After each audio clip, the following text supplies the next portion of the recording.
आज हम आज़ादी का अमृत महोत्सव मना रहे हैं। हमारे प्रधानमंत्री नरेंद्र मोदी जी ने 12 मार्च 2021 को अहमदाबाद के साबरमती आश्रम से आज़ादी के अमृत महोत्सव का उद्घाटन किया था। यह 15 अगस्त 2022 को देश की आज़ादी की 75वीं सालगिरह के 75 हफ्ते पहले शुरू किया गया था। भारत को आज़ाद हुए आज 74 साल से ज़्यादा हो गए हैं और यह आज़ादी भारत को आज से करीब 75 साल पहले 200 साल की गुलामी के बाद मिली थी। अंग्रेज सबसे पहले भारत में 24 अगस्त 1608 को आए थे। यह सबसे पहले भारत में सूरत गुजरात में आए थे, लेकिन तब वह सिर्फ व्यापार करने आए थे।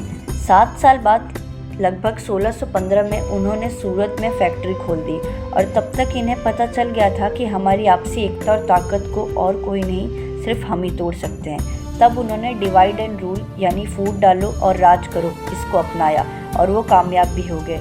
इस एक मंत्र को अपनाकर उन्होंने हम पर 200 साल तक राज किया। ब्रिटेन ने इन 200 सालों में भारत को बहुत लूटा और भारत की अरबों की संपत्ति लेकर चले गए। 1857 में हुए ऐतिहासिक विद्रोह में ब्रिटिश शासन के खिलाफ कई आंदोलन और संघर्ष किए गए। यह आज़ादी कई क्रांतिकारियों के कोशिश के बाद मिली।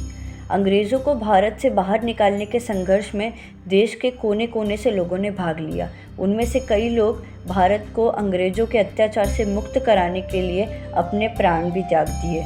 उन भारतीय स्वतंत्रता संग्राम में बहादुरी से लड़ने वाले कुछ लोकप्रिय सेनानी थे, जैसे कि महात्मा गांधी, बाल गंगाधर तिलक, जवाहरलाल नेहरू, कुंवर सिंह, तात्या टोपे, अशफाक उल्लाह खान, सरदार वल्लभ भाई पटेल, लाला लाजपत राय, बिपिन चंद्र पाल, भगत सिंह, लाल बहादुर शास्त्री, चंद्रशेखर आज़ाद, सुभाष चंद्र बोस, मंगल पांडे, सुखदेव। ये सभी तो जाने माने पुरुष क्रांतिकारी थे।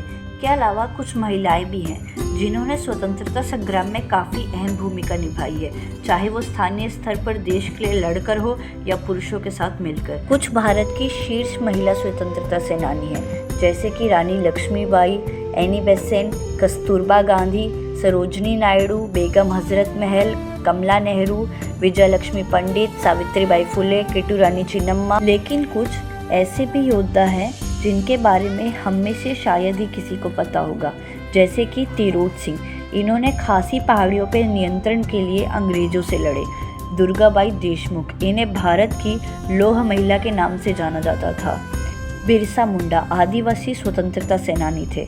अरुणा अशरफ, बहुत से लोग इन्हें नहीं जानते, लेकिन 33 साल की उम्र में उन्होंने बॉम्बे के ग्वालियर टेक मैदान में भारतीय राष्ट्रीय कांग्रेस का झंडा फहराया। और ऐसे कई नाम हैं जिन्हें हम नहीं जानते, पर उन्होंने काफ़ी बड़े बलिदान दिए हैं।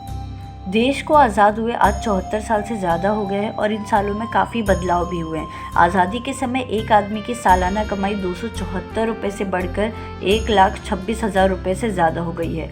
यह आंकड़ा और भी ज़्यादा होता अगर कोरोना वायरस नहीं आया होता। कोरोना ने बता दिया कि किसी भी देश के लिए मजबूत हेल्थ इंफ्रास्ट्रक्चर कितना ज़रूरी है। आज़ादी से अब तक के समय में हेल्थ इंफ्रास्ट्रक्चर में अच्छी खासी बढ़ोतरी हुई है। हालांकि अभी भी पॉपुलेशन के हिसाब से डॉक्टर कम हैं।